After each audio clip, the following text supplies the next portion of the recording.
like a Hellcat.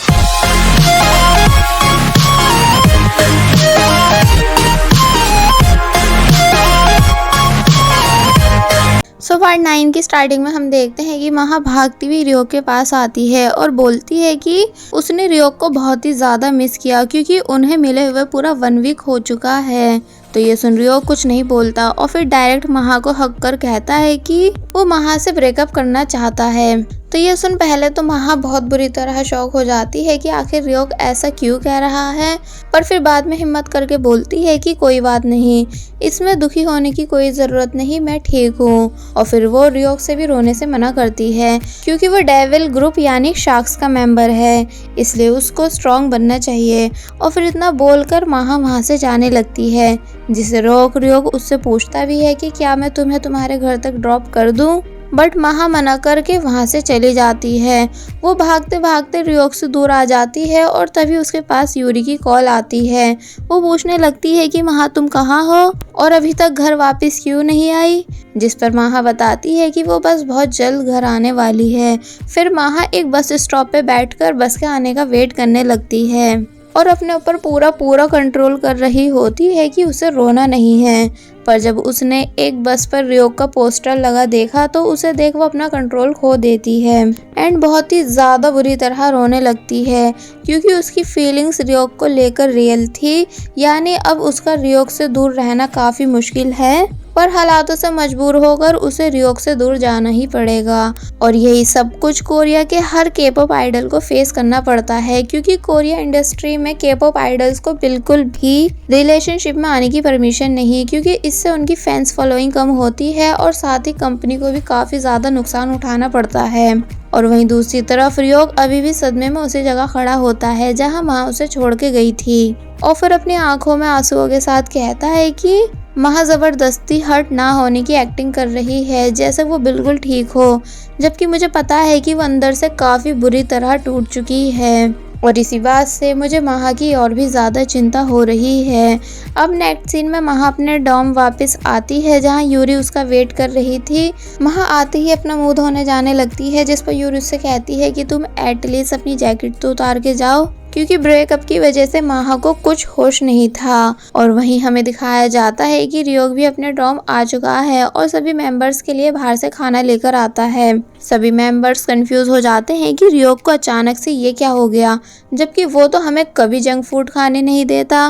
पर अब रियो के ज़्यादा फोर्स करने पर वो सभी उस फूड को खाने बैठ जाते हैं, जहाँ जब अचानक ही रियो पागलों की तरह नॉन स्टॉप जोर जोर से हंसने लगता है। तो ये देख चोई हैरान था एंड कांग भी बोलता है कि मुझे इसके ऐसे हंसने से बहुत डर लग रहा है, पर फिर बोलता है कि चलो छोड़ो, पहले हम अपना फूड एंजॉय करते हैं। वेल अब नेक्स्ट सीन में हमें दिखाया जाता है कि महा यूरी और शिम को बात करने के लिए बुलाती है, जहां महा देखती है कि शिम का चेहरा सूख के आधा हो चुका है, इसलिए वो शिम से पूछती है कि क्या तुम मेरी गलतियों की वजह से टेंशन में रहने लगी हो। तो इस पर शिम कोई जवाब नहीं देती। फिर महा उन्हें बता ही देती है कि उसका और रियो का ब्रेकअप हो चुका है, जिसे सुनते ही शिम को गुस्सा आ जाता है और वो महा पर चिल्लाने लगती है कि वो इतनी जल्दी कैसे सब खत्म कर सकती है, क्या उसे दूसरों की फीलिंग्स की कोई कदर नहीं। तो ये सुन यूरी शिम को चुप कराने की कोशिश करती भी है, पर वो चुप होती नहीं और आगे कहती है कि महा को सिर्फ अपनी प्रॉब्लम्स दिखाई देती है, जिसके चक्कर में वो कभी अपने आसपास वालों की फीलिंग्स और प्रॉब्लम्स को समझ नहीं पाती।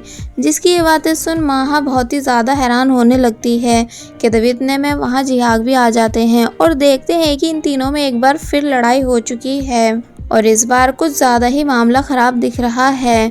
पर तब भी वो इन तीनों को एक न्यू प्रोजेक्ट के बारे में बताते हैं जहां इनका फोटोशूट होगा। यूरी पूछती है कि क्या आप हमारे साथ नहीं चलेंगे, तो इस पर जिहाक हंस के कुछ नहीं बोलते और बल्कि वहां से चले जाते हैं। जिसके बाद कैफे के बाहर आकर टी पार्टी देखती है कि अब से उन्हें एक नया मैनेजर मिल गया है, जो कि और कोई नहीं बल्कि उनका पुराना मैनेजर नामजुंग है, जिन्हें देख यूरी गुस्सा करने लगती है क्योंकि वो अभी तक उस इंसिडेंट को भूली नहीं थी जब नामजुंग महा को सेट पर अकेला छोड़ के चले गए थे। पर महा और शिम नामजुंग से बिल्कुल गुस्सा नहीं होती बल्कि उनका वेलकम करती हैं। फिर जब महा ने पूछा कि आज उनका किसके साथ फोटोशूट है, तो इस पर नामजुंग बताते हैं कि स्पार्कलिंग ग्रुप के साथ। तो ये सुन शिम हैरान हो जाती है और वहीं दूसरी तरफ हम देखते हैं कि शार्क्स मेंबर्स अपने प्रैक्टिस रूम में प्रैक्टिस कर रहे हैं, जहां सभी मेंबर्स बहुत ही ज्यादा थक थक चुके थे, मगर रियोक उनसे तब भी लगातार प्रैक्टिस करवाता जाता है क्योंकि कल रात उन्होंने जंक फूड खाया था। मेंबर्स कहते हैं कि अगर अगले दिन तुम्हें हमसे यही सब करवाना था तो फिर तुमने हमें वो सब खिलाया ही क्यों। बट रियोक कुछ नहीं बोलता क्योंकि अब वो पहले वाला रियोक बन चुका है जो कि अपनी टीम के साथ बहुत ही ज्यादा स्ट्रिक्ट था। और साथ ही रियोक खुद को जबरदस्ती इसलिए भी थका रहा है ताकि वो अपना ध्यान भटका कर महा को भूल सके, इसलिए वो खुद भी मेहनत करता है और दूसरों से भी करवाता है। और वही नेक्स्ट सीन में टी पार्टी का फोटोशूट स्टार्ट हो जाता है, जिन सभी को यूजिन भी दूर से देख रहा था एंड बाकी स्पार्कलिंग ग्रुप के मेंबर्स अपनी टर्न आने का वेट कर रहे होते हैं। यून महा को देखते हुए कहता है कि महा जो भी करती है पहले उसमें फेल हो जाती है मगर फिर अचानक ही उसकी किस्मत खुल जाती है। यानी पहले वो हमारे साथ ट्रेनी थी जिसके बाद उसे ओमेगा में भेज दिया गया जहाँ भी उसका डेब्यूट होते होते रह गया, जिसके बाद फिर उसने 3 साल तक कुछ नहीं किया और अब अचानक से ही वो एक फेमस आइडल बन गई है। और यहाँ तक कि उसका बड़ी कंपनीज के साथ फोटोशूट भी होने लगा है। और एक हम हैं जिनका डेब्यूट हुए हुए भी 3 साल हो चुके हैं पर अब जाकर उन्हें एक फोटोशूट का ऑफर मिला कि तभी यूजिन के पास टी पार्टी की डिजाइनर आती है और कहती है कि टी पार्टी अब प्रोफेशनल आइडल बन चुकी है। यानी जब वो यहाँ आई थी तो तब एक दूसरे से बात तक नहीं कर रही थी, जैसे इन तीनों के बीच कोई लड़ाई हो गई हो। पर अब फोटोशूट में देखो तो ऐसा लग रहा है कि जैसे इन तीनों के बीच कुछ हुआ ही ना हो। तो ये सुन यूजिन हैरान होता है और उसे भी पता चल जाता है कि इन तीनों के बीच लड़ाई हुई हुई है। जिसके बाद फिर नेक्स्ट सीन में यूजिन और शिम का कपल फोटोशूट होता है जहां शिम पहले जैसी खुश नहीं दिख रही थी, यानी जैसी वो पहले हुआ करती थी जब यूजिन के साथ उसका फोटोशूट होता था। क्योंकि अब उसकी यूजिन से उस दिन के बाद से कोई बात नहीं होती जब यूजिन ने केस के टाइम शिम को कॉल करके सिर्फ महा के बारे में पूछा था। पर अब यहाँ यूजिन शिम को अलग ही तरह से नोटिस करने लगता है और जब शिम का हाथ पकड़ता है तो उसे पता चलता है कि शिम के हाथ ठंडे हैं। वेल अब सीन रियोक पे शिफ्ट होता है जो कि प्रैक्टिस करके बहुत ही ज्यादा थक चुका है। मैनेजर जून वहाँ आते हैं और कहते हैं कि रियोक को इतनी मेहनत करनी नहीं चाहिए और फिर बताते हैं कि उसके लिए कुछ और मूवीज के ऑफर्स आए हैं, जिस पर रियोक कहता है कि उसे जल्द से जल्द और भी मूवीज करनी है क्योंकि वो ब्रेक नहीं लेना चाहता, बस काम करता रहना चाहता है। मैनेजर जून उसकी ऐसी हालत देखकर टेंशन में आ जाते हैं और कहते हैं कि अगर तुम ऐसे ही इतनी ज्यादा मेहनत करते जाओगे तो कमजोर पड़ जाओगे। पर रियोक उनकी एक नहीं सुनता। अब हम देखते हैं कि शिम जो कि अपने ड्रेसिंग रूम से बाहर आ रही थी कि तभी यूजिन उसके पास आकर उसको रोकता है और शिम को बहुत ही प्यार से देखने लगता है, जिसे अपने सामने देख शिम नर्वस हो जाती है कि तभी यूजिन शिम का हाथ पकड़ के बोलता है कि ये क्या, तुम्हारे हाथ अभी तक ठंडे हैं। और फिर वो एक केयरिंग पर्सन की तरह शिम के हाथ में वार्म बैग देता है और फिर उस दिन के लिए सॉरी बोलने लगता है जब उन दोनों के बीच मिसअंडरस्टैंडिंग हो गई थी, जिसे सुन शिम कुछ नहीं बोलती तो यूजिन क्यूट बनकर उससे पूछने लगता है कि तुमने मुझे माफ कर दिया है ना। जिस पर शिम अपना सर हिलाती है तो ये देख यूजिन काफी ज्यादा खुश होने लगता है और फिर शिम से पूछता है कि क्या इस वीकेंड तुम फ्री हो। जिस बात को सुन वो हैरान हो जाती है और जब कुछ नहीं बोलती तो वो कहता है कि अगर तुम फ्री हो तो क्या हम दोनों साथ में लंच पे चल सकते हैं। जिसकी ये सब बातें सुनकर शिम शॉक हुई हुई थी और फिर काफी ज्यादा खुश होकर हाँ बोल देती है। और वहीं दूसरी तरफ हम देखते हैं कि लालिमा अपने बॉस के साथ बैठी है जो उसे न्यू एल्बम करने के लिए फोर्स कर रहे होते हैं। वो कहते हैं कि लालिमा को जल्दी ही न्यू एल्बम रिलीज करके और टीवी शोज करके वापस पब्लिक के सामने आना चाहिए, क्योंकि उसकी ये जो फेम है वो बिना काम किए ज्यादा टाइम तक नहीं चलेगी। जिस बात के लिए लालिमा मान जाती है और कहती है कि उसे YMST नाम के शो में ऑफर आएगा तो तभी वो टीवी शोज में जाएगी, वरना नहीं, क्योंकि YMST कोरिया का काफी बड़ा शो है। और वहीं दूसरी तरफ अब यूरी का फोटोशूट किया जाता है जो कि स्पार्कलिंग ग्रुप के मेंबर्स के साथ था एंड वो भी यहाँ काफी अच्छे से अपना फोटोशूट करवाती है। नेक्स्ट सीन में हम देखते हैं कि शिम वापस ड्रेसिंग रूम में आ जाती है जहाँ महा खड़ी थी। महा शिम को देखकर उसके पास आती है और उसको दोबारा सॉरी बोलना शुरू कर देती है और कहती है कि उसने कभी नहीं सोचा था कि उसकी वजह से उसके साथ वाले लोगों को कितनी प्रॉब्लम हो रही है और प्रॉमिस करती है कि अब से वो ऐसा कभी नहीं करेगी और बताती है कि कल यूजिन भी उससे मिलने आया था। कि तभी हमको कल रात का सीन दिखाया जाता है जहां हम देखते हैं कि यूजिन महा से मिलकर डायरेक्ट अपनी लव फीलिंग कन्फेस कर देता है कि वो महा को उनके ट्रेनिंग स्टेज से बहुत ही ज्यादा पसंद करता है, जिसकी ये बात सुन महा हैरान रह जाती है। और फिर जब यूजिन कहता है कि देखा मैंने तुम्हें कितना ज्यादा सरप्राइज और शॉक कर दिया, तो ये सुन महा हंसने लगती है। बट यूजिन आगे बोलता है कि माना कि मेरा पहला प्यार तुम थी, जिस वजह से मैंने कभी किसी को नोटिस नहीं किया, पर अब मैं समझ चुका हूँ कि मेरी लाइफ में भी कोई है जो कि मुझे बहुत ही ज़्यादा पसंद करती है, पर अफसोस मैं कभी उसकी फीलिंग्स को समझ नहीं पाया। जिसकी ये बातें सुन महा हैरान रह जाती है। और अब हमें प्रेजेंट सीन दिखाया जाता है जहाँ महा हंसकर बोलती है कि यूजिन ने मुझे एकदम ही अपनी फीलिंग्स के बारे में बताया और फिर तभी मुझे रिजेक्ट भी कर दिया, क्योंकि अब उसके दिल में मैं नहीं बल्कि तुम हो शिम, जिसे वो बहुत ही ज़्यादा पसंद करता है। और मैं खुद चाहती हूँ कि तुम यूजिन को अपना लाइफ पार्टनर चूज करो। तो ये सब कुछ जानकर शिम काफ़ी ज़्यादा हैरान रह जाती है, पर फिर बाद में खुश होने लगती है। और फिर जब महा ने एक बार फिर शिम को सॉरी बोला तो ये सुन शिम रोते हुए महा को गले लगा लेती है, जहाँ महा भी रोने लगती है। और बस ऐसे ही इन दोनों के बीच की लड़ाई खत्म हो जाती है। यूरी उन्हें दूर से देखती है और फिर चुपचाप उन्हें अकेला छोड़ के वहाँ से चली जाती है।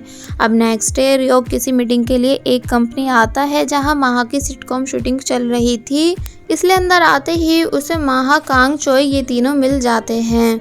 मैनेजर जून रियोक से शांत रहने को कहते हैं ताकि रियोक महा से ज़्यादा क्लोज होकर बात ना करे। और यहाँ अभी किसी को भी ये बात नहीं पता है कि इन दोनों का ब्रेकअप हो चुका है। लालिमा भी उस जगह होती है और उन सभी को दूर से देखने लगती है।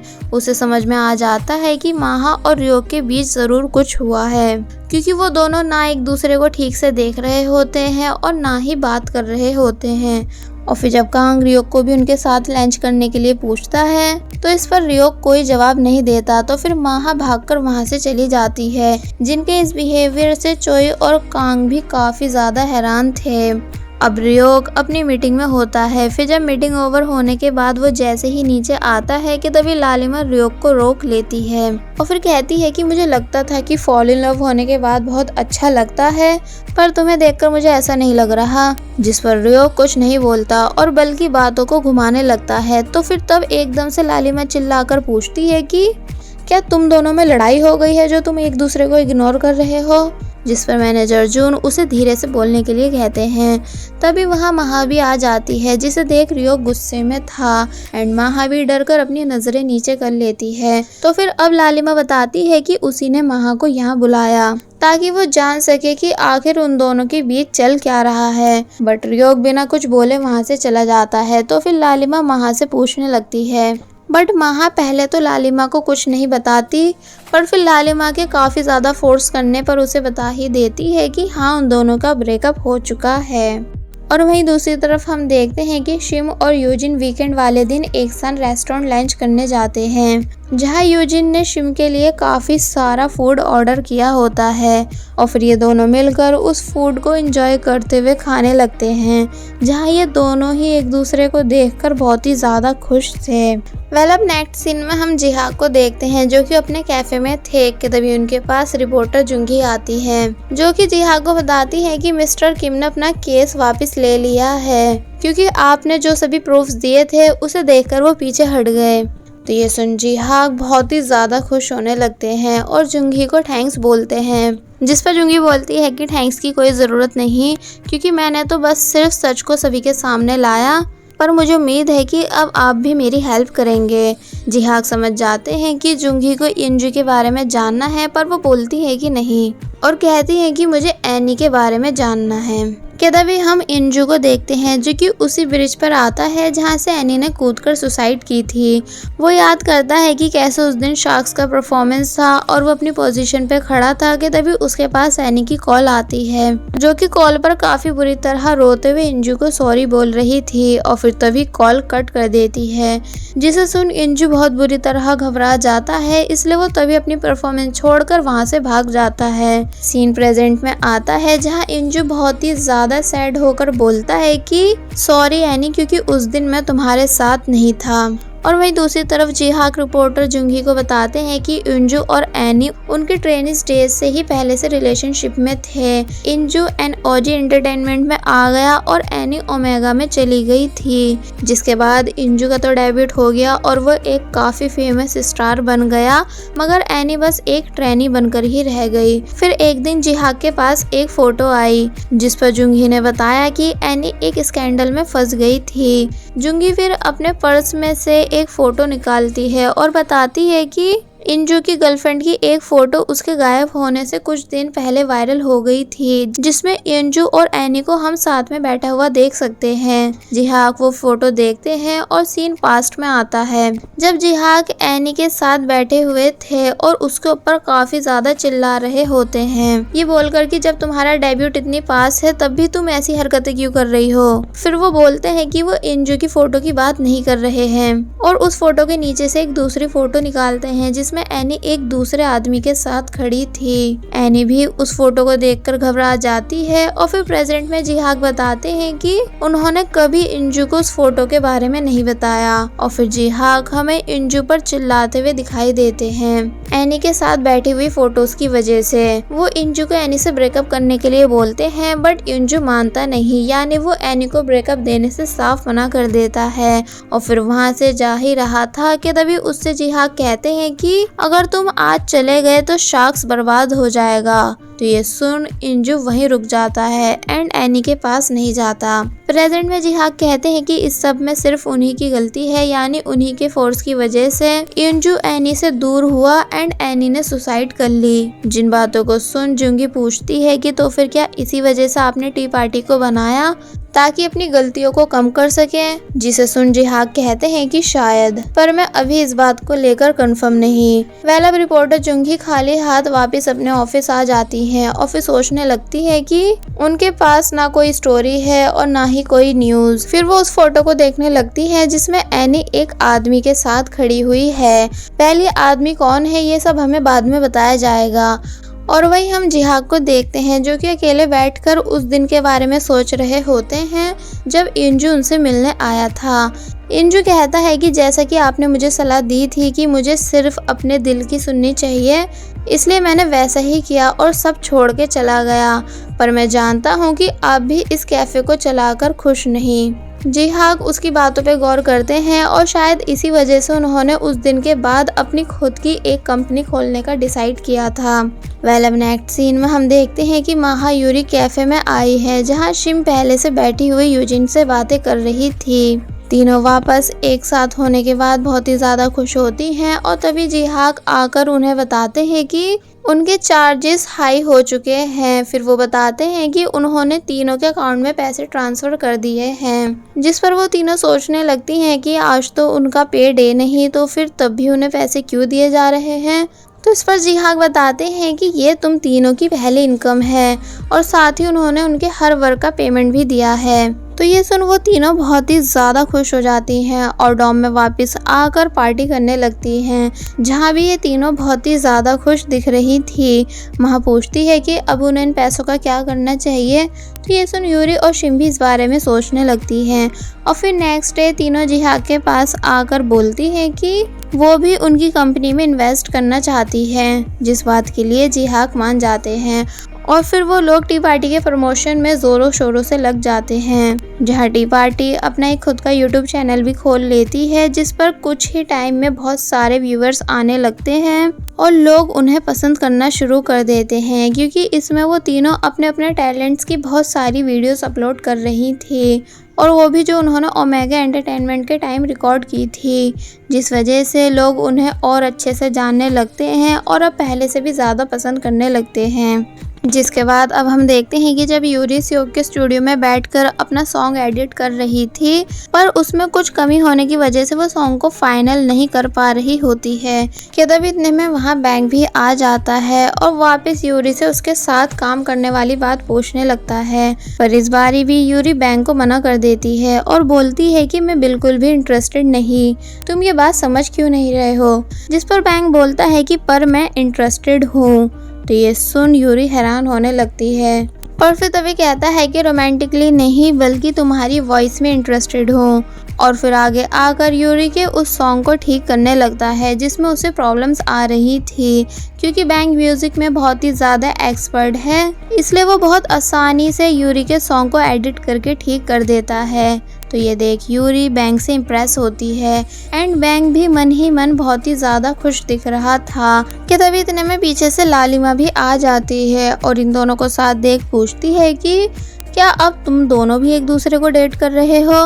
तो ये सुन यूरी जल्दी से मुकरने लगती है, जिसे ऐसा करता देख लालिमा हंसती है। फिर वो बैंग से बोलती है कि ज़रा तुम बचकर रहना टी पार्टी ग्रुप से, क्योंकि आजकल सभी ग्रुप्स इनके फैन हो रहे हैं। और फिर इतना कहकर वहाँ से चली जाती है। वेल अब नेक्स्ट मॉर्निंग तीनों लड़कियाँ कैफ़े में बैठी होती हैं, जहाँ नामजुंग आता है और बताता है कि उसने जो टी पार्टी की ओमेगा टाइम की वीडियो इंटरनेट पर डाली थी वो बहुत ही ज़्यादा वायरल हो चुकी है। तो ये सुन वो तीनों बहुत ही ज़्यादा खुश होती हैं। देन मैनेजर नामजुंग महा को अपने साथ उसके शेड्यूल पर ले जाते हैं। यहाँ रियोक भी अपने मोबाइल से महा की यूट्यूब वीडियोस देख रहा था और उठकर उस जगह जाता है जहाँ महा ने उसे किस की थी कि तभी फिर उसको वहाँ से कुछ आवाज़ें आती हैं जिससे रियोक छुप जाता है। वो आवाज़ें ह्यून और उसकी एक्स गर्लफ्रेंड की थी, जो कि कहती है कि उसे ह्यून की याद आ रही थी इसलिए वो यहाँ उससे मिलने आ गई, लेकिन ह्यून को उससे कोई फ़र्क नहीं पड़ता बल्कि वो उसे वहाँ से जाने के लिए बोलता है और साथ ही अपनी लाइफ में से भी चले जाने के लिए कहता है। तो ये सुन वो लड़की काफ़ी बुरी तरह रोने लगती है और जाते हुए कहती है कि वो अपनी जान दे देगी। रियोक ये सभी बातें सुन रहा था। फिर जब ह्यून बोलता है कि अच्छा है कि मर जाए, कम से कम मेरा पीछा तो छुड़ेगा, तो ये सुन रियोक को बहुत ही ज़्यादा गुस्सा आ जाता है, इसलिए वो तभी ह्यून के पास आकर उसको एक जोरदार पंच मार देता है। बाहर कुछ वर्कर्स खड़े थे जो कि उस लड़की को भागता हुआ देखकर अंदर आते हैं और अंदर आकर उन्हें पता चलता है कि शार्क्स और स्पार्कलिंग ग्रुप के मेंबर्स के बीच लड़ाई हो रही है। तो ये देख वो समझने लगते हैं कि रियोक और ह्यून एक लड़की के लिए लड़ रहे हैं, इसलिए बात धीरे धीरे पूरे स्टाफ में फैल जाती है। दूसरी तरफ मैनेजर जून जो कि वॉशरूम में थे ये सोचते हुए कि चलो अब माहा और रियोक के ब्रेकअप होने के बाद फाइनली सब ठीक चल रहा है कि तभी वो दो लोगों की बातें सुनते हैं जो कि ह्यून और रियोक की लड़ाई के बारे में कर रहे थे। तो ये सुन मैनेजर जून हैरान हो जाते हैं और वहीं से उन दोनों से लड़ाई के बारे में पूछने लगते हैं, जिन्हें ऐसे देख वो दोनों पर्सन भी हैरान रह जाते हैं।